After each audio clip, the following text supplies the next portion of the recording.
Você já se perguntou o que realmente se esconde sob as pedras milenares de Roma? Aquela cidade de imperadores e gladiadores, de leis e conquistas?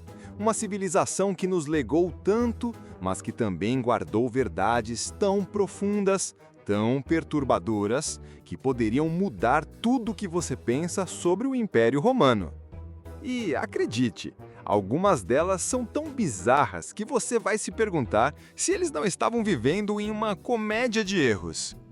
Imagine por um instante que a história que lhe contaram é apenas a superfície, que por trás do esplendor e da glória existiam práticas, crenças e falhas que a própria Roma, em sua grandiosidade, preferiu varrer para debaixo do tapete do tempo.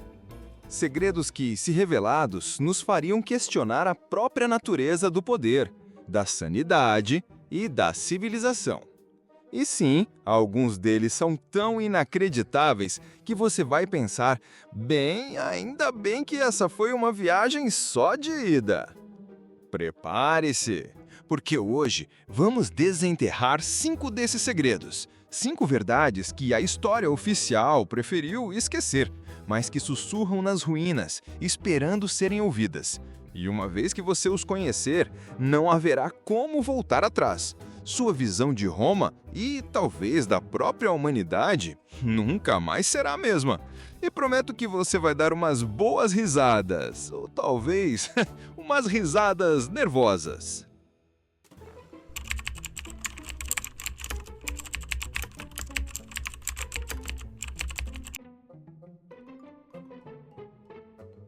Há um véu que cobre a história, uma cortina que esconde as verdades mais incômodas.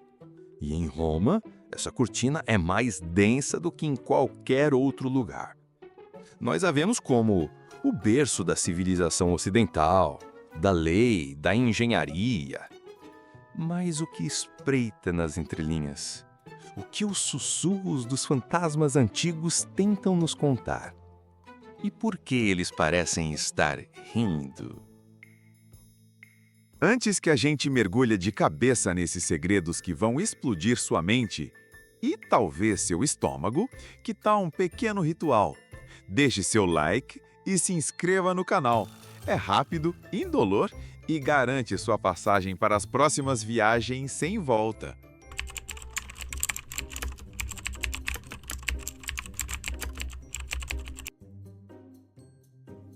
Imagine uma substância tão poderosa, tão resiliente, que desafia o tempo.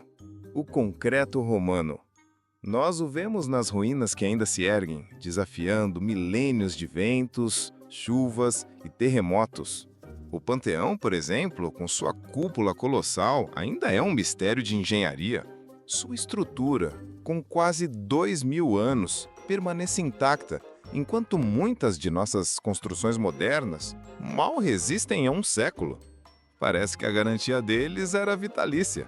E a nossa é tipo a bateria do celular. O segredo não era apenas a mistura de cal e agregados. Eles usavam cinzas vulcânicas, a pozzolana, que reagia com a água e a cal de uma forma única. Essa mistura criava um concreto que não apenas secava, mas continuava a se fortalecer com o tempo, especialmente em contato com a água salgada do mar. Era, em essência, um material autocurável. Ele se tornava mais denso, mais resistente, mais impenetrável à medida que os séculos passavam. Tipo um bom vinho, só que para construir prédios. Pense nisso. Eles tinham uma tecnologia superior à nossa. Uma receita para a eternidade e nós a perdemos. Completamente. Como? Por quê? Após a queda do Império Romano do Ocidente, o conhecimento da pozzolana e suas propriedades foi gradualmente esquecido. As invasões, a desorganização social, a perda de registro e a interrupção das redes comerciais que forneciam os materiais específicos levaram ao declínio dessa arte. É como se a própria Roma, em sua arrogância, tivesse se recusado a compartilhar o dom da imortalidade, condenando-nos a uma existência de estruturas efêmeras. Uma maldição silenciosa, lançada através dos séculos, nos lembrando da nossa própria fragilidade e da grandiosidade perdida. O cheiro de poeira antiga e a sensação de algo grandioso e inatingível paira no ar, um eco de uma sabedoria que se desfez no tempo. Ou talvez eles só não quisessem que a gente copiasse a receita. Afinal, quem quer concorrência na eternidade?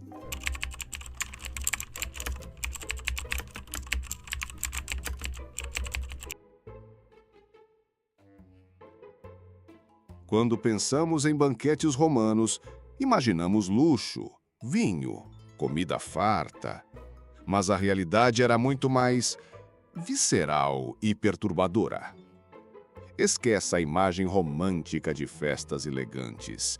Estamos falando de excessos que beiravam a insanidade, onde o prazer se misturava com a crueldade e a degradação. Era tipo a festa da firma, só que com mais drama e menos arreacá.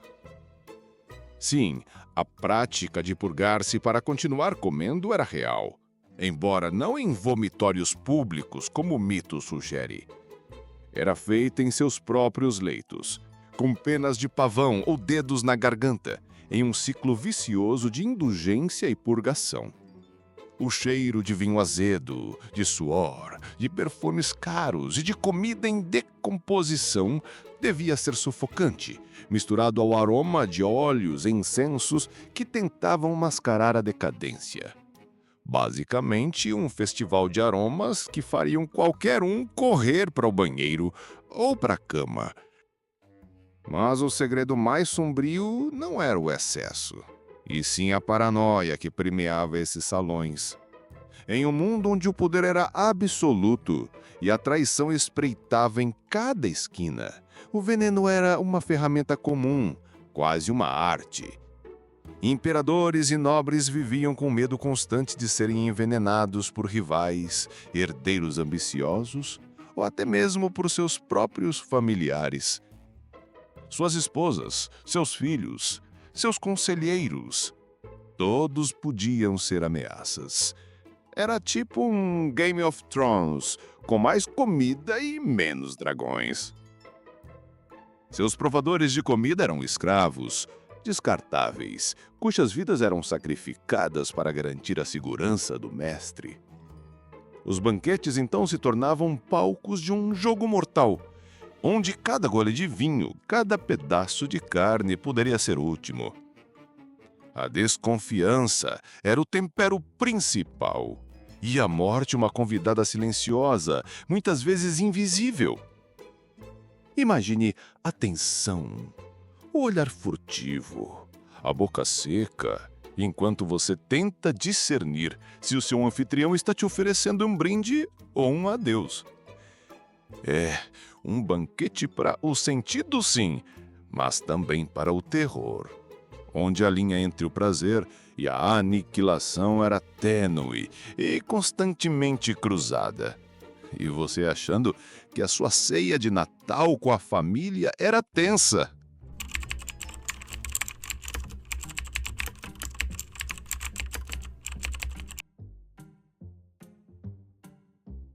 Roma era a cidade da água. Aquedutos majestosos traziam água pura das montanhas, uma maravilha da engenharia. Mas o segredo que se esconde nas tubulações é um dos mais insidiosos. Um veneno lento e silencioso que, para muitos historiadores, contribuiu para a decadência do império. O chumbo. Sim, o mesmo chumbo que hoje a gente evita até em lápis de cor. Eles o usavam em tudo.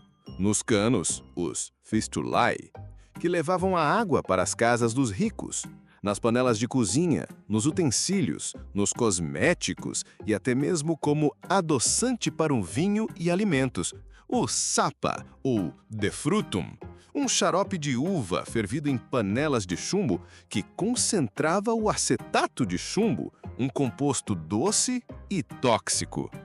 O sabor adocicado do chumbo era apreciado e sua toxicidade desconhecida.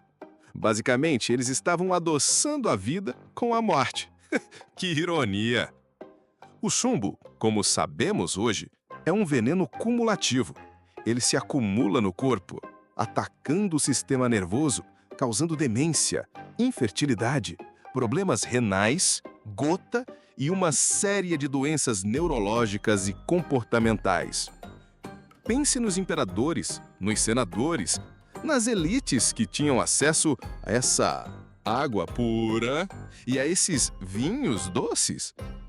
Será que a loucura de Calígula, a crueldade de Nero, a paranoia de Tibério, a instabilidade de tantos outros foram apenas traços de caráter? Ou o resultado de uma intoxicação lenta e silenciosa que corroía suas mentes e corpos? Talvez o problema não fosse a terapia, mas a tubulação. O gosto metálico do chumbo, imperceptível no início, mas corroendo a mente, a sanidade. A dor de cabeça constante, a fadiga crônica, a irritabilidade que se transformava em fúria incontrolável, a infertilidade que assolava as famílias nobres, contribuindo para a queda de linhagens e a instabilidade política. É uma ironia cruel. A mesma engenharia que trouxe a glória a Roma, que forneceu conforto e luxo às suas elites, também plantou as sementes de sua própria destruição. Um veneno invisível que escorria pelas veias do império, corroendo de dentro para fora. Uma morte lenta, disfarçada de progresso, um legado tóxico que ecoa até hoje. E você reclamando da água da torneira?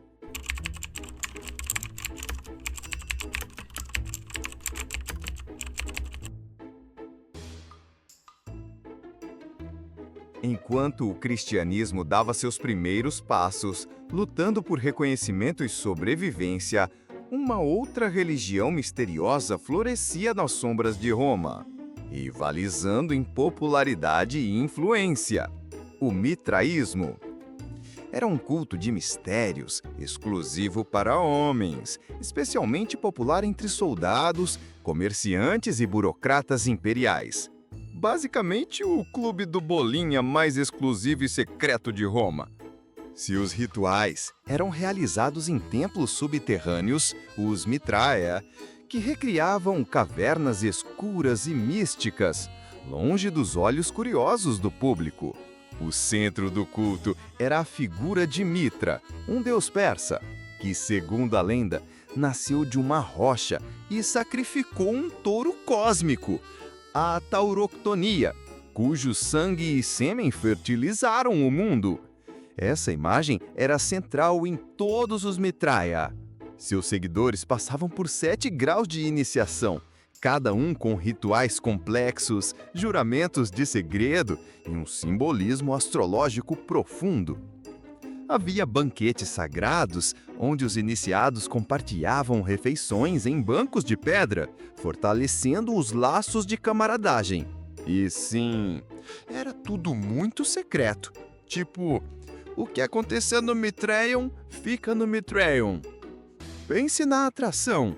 Em um mundo de deuses distantes e rituais públicos, o mitraísmo oferecia uma experiência íntima, um segredo compartilhado, um senso de pertencimento e propósito que ressoava profundamente com a masculinidade da época.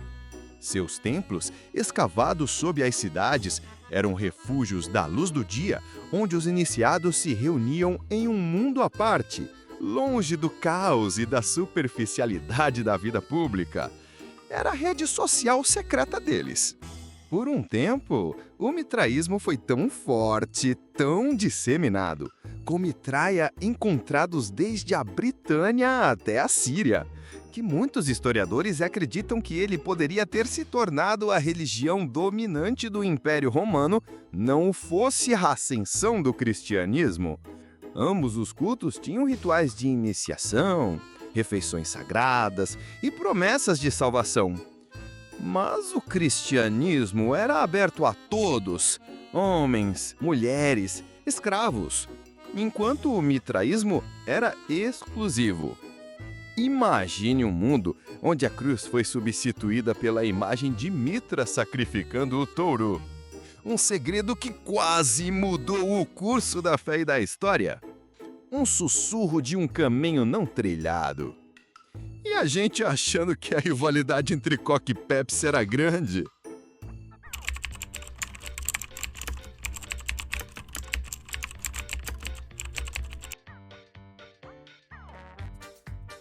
Este é um segredo que desmascara um dos mitos mais persistentes e divertidos sobre Roma, mas que, ao ser desvendado, revela uma genialidade surpreendente. A imagem de romanos glutões vomitando em salas especiais para continuar comendo é quase folclórica, perpetuada por filmes e livros. Mas, como já mencionei, os vomitórios não eram para isso. Desculpe estragar a festa, mas a verdade é mais ordenada. A palavra vem do latim vomere, que significa vomitar, mas no sentido de expelir ou despejar uma multidão. As vomitórias eram, na verdade, as grandes passagens arqueadas que permitiam que dezenas de milhares de espectadores entrassem e saíssem do Coliseu de forma rápida e eficiente. Era tipo o sistema de metrô em horário de pico, só que com mais gladiadores. O verdadeiro segredo aqui é a engenhosidade por trás dessa lenda. O Coliseu, com sua capacidade para 50 mil a 80 mil espectadores, podia ser esvaziado em questão de minutos, graças a esse sistema de corredores concêntricos, escadas e saídas estrategicamente posicionadas.